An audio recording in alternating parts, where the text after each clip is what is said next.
Click subscribe to get latest news and don't forget to press the bell icon. The war against the First Amendment has gone global. The tactics of the campus left is now sanctioned by the United Nations, which have made a shocking demand to the administration of President Donald Trump.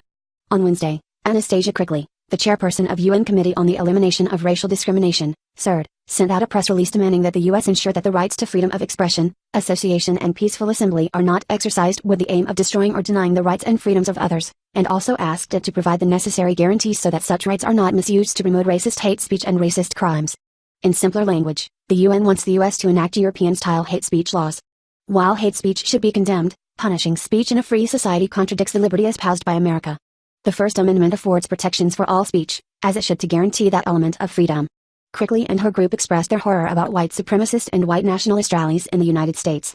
She further added, "We call on the U.S. government to investigate thoroughly the phenomenon of racial discrimination targeting, in particular, people of African descent, ethnic or ethno-religious minorities, and migrants."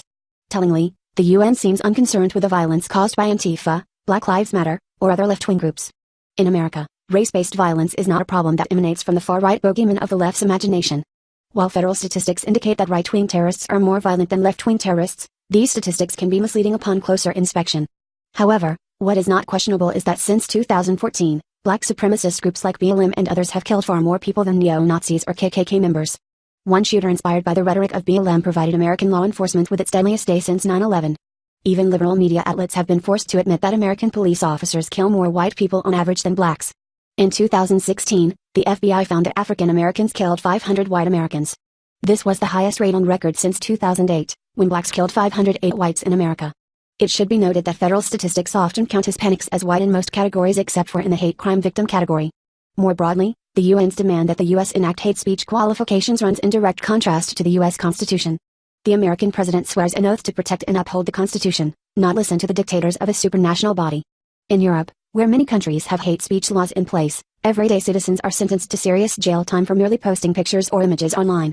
One man in Scotland was prosecuted for a silly video featuring his girlfriend's dog giving a Nazi salute. Europe's madness for hate speech laws were legitimized by the UN in 1966.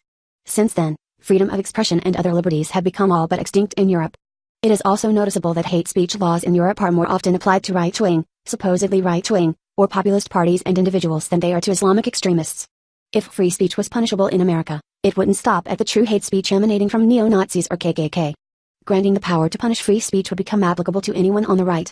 American ideals of liberty would be crushed under the heel of the tyrannical UN.